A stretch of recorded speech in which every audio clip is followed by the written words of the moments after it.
يا خالق الإنسان يا مبدع الأكوان بالجود والإحسان يا رب أكرمنا.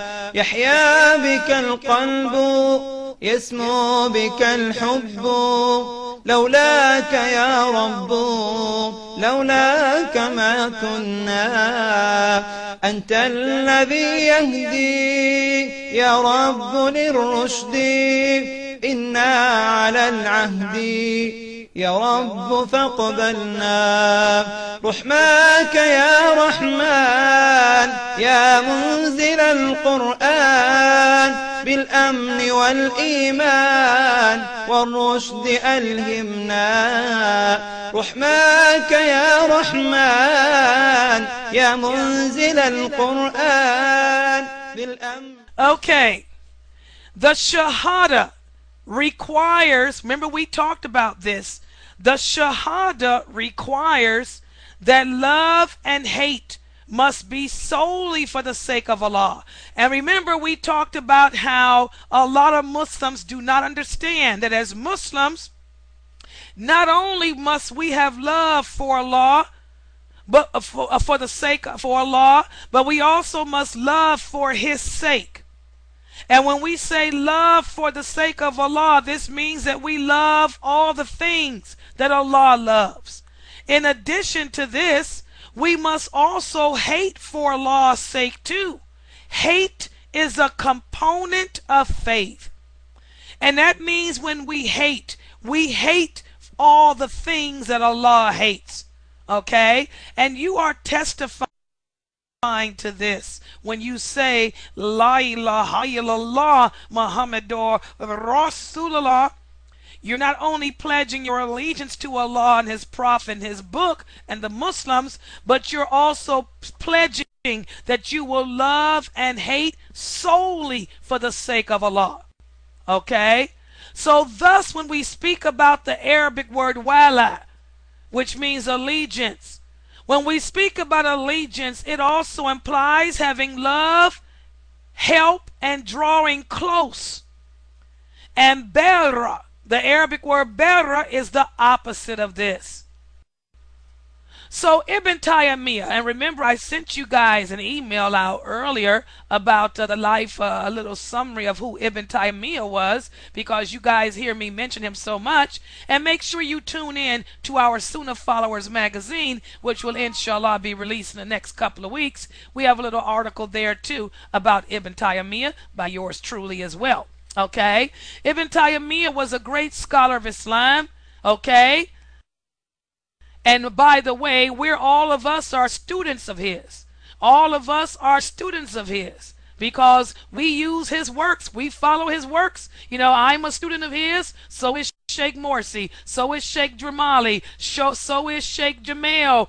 All the teachers and scholars of this website, we're all students of Ibn Taymiyyah. And you guys are our students, so you are students of him too. So look at all the barakah. Look at all the blessings that Ibn Taymiyyah is getting. And he's been dead all these centuries, but look at all the ongoing charity that Allah is that he has going in his favor.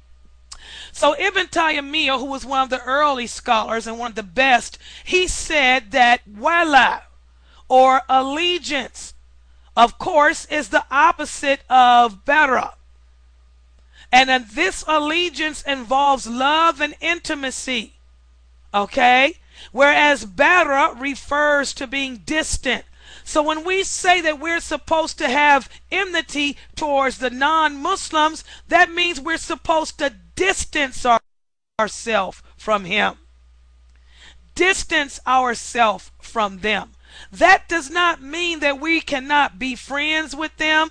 I mean that we cannot associate with them. It means that if we associate with them, we associate with them from a distance. Everything is from a distance in regarding to those who are non-Muslims.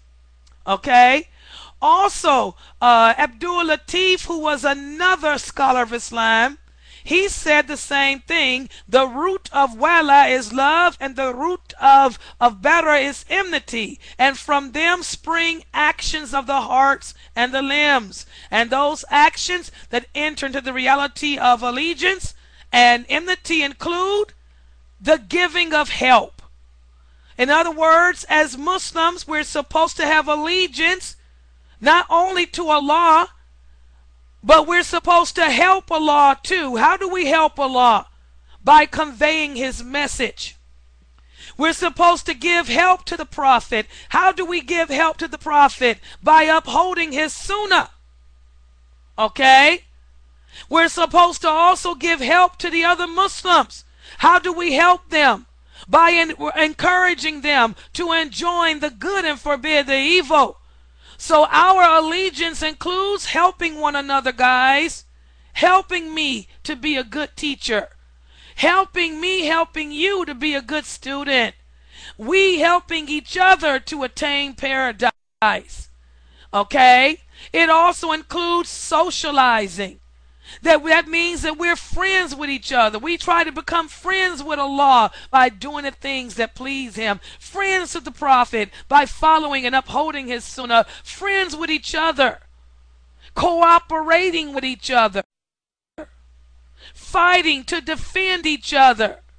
Migrating if we have to be with each other. Okay? This is what all that involves. I hope everybody understands that. Okay? Oops. I'm sorry, I messed up. I hit the wrong button.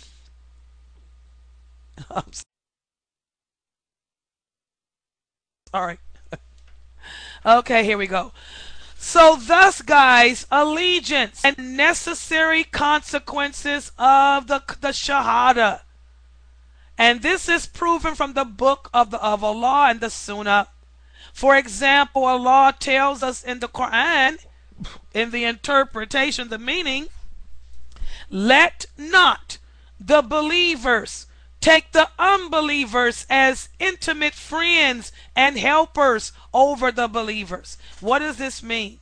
What this means is not that we're supposed to go around killing kafirs and being mean to them. And we deal with them business. But after that, as far as becoming a close friend to them, we don't become close or intimate with them. Our close and intimate friends are the Muslims. That means we work together. I may work with this non-Muslim. She may be a good person for me to work with.